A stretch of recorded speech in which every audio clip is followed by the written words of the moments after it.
All right, we're here in Charlotte in the infield in the Ford display at the Mustang 50th birthday celebration. We're here with Matt Anderson, curator of transportation for the Henry Ford Museum. We have a very special Mustang right behind us. This is, tell us, Matt. This is Mustang serial number 1. So, yep, the earliest VIN number of any Mustang around. Excellent.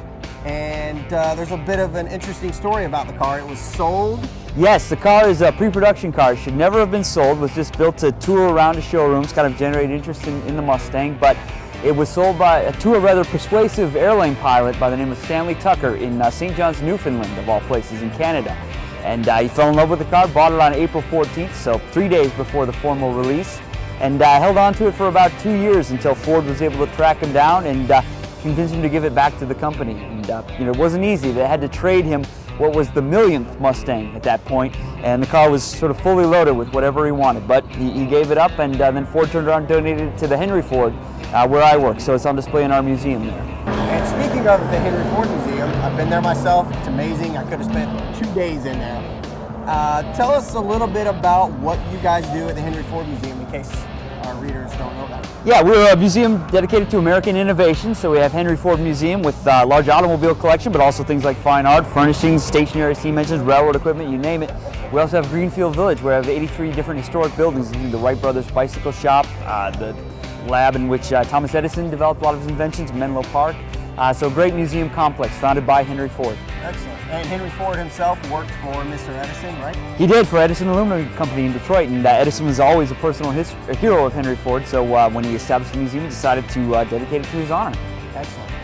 Okay, so we talked a little bit about serial number 1 already. Maybe you can give us a few key points more about this car and the other cars, the other 2 cars that you have here in this display. Well, the serial number 1 is interesting. It's a pre-production car, so it was basically a practice car for Ford to build, so the workers and the supervisors got used to the assembly process.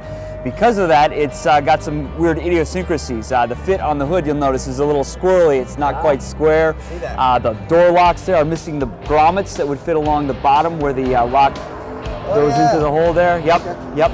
And the early Mustangs, they were built right on the Ford Falcon platform, so these first cars, there's literally a Falcon speedometer in there in the dashboard. So. Oh yeah. So you put 10,000 miles on this. 10,000, yeah. Now, yeah.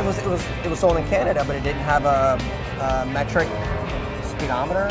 No, it did not. Did they not do that back then? Well, again, it was a car that was just designed for show. They weren't supposed to sell it in the first place. Did he know what he was getting when he bought it? I don't think he knew it was serial number 1. He knew that. He probably knew they were breaking the rules a little, selling it early. Wow. This is the original paint and everything. It is. Like, we have now repainted it. Nope, still in its original condition. And these are the tires. Have the tires been replaced? I think the tires may have been replaced, so I wouldn't want to swear to it. Right. But the interior is all original. Interior is original. Yep. Oh, that was his plate? Was that? That's his original plate. Yep. And So Newfoundland and Labrador. Yep. Absolutely. Now this Mustang has its own significant story. It was the first Mustang purchased in the United States. It was bought by a woman named Gail Wise. She's a school teacher in Illinois, and she bought it on April 15th, so 2 days before release date. And she still owns and drives the car, so she is the senior most original owner, if you will.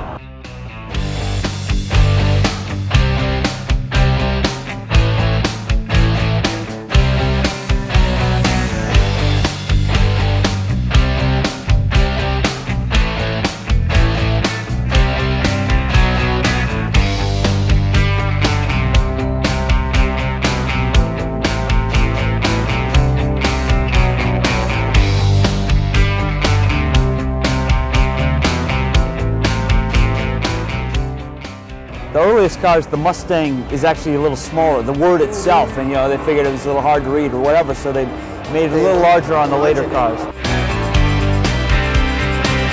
I didn't realize how small it was until I saw Right, it. yeah, no, it's a tiny car, yeah.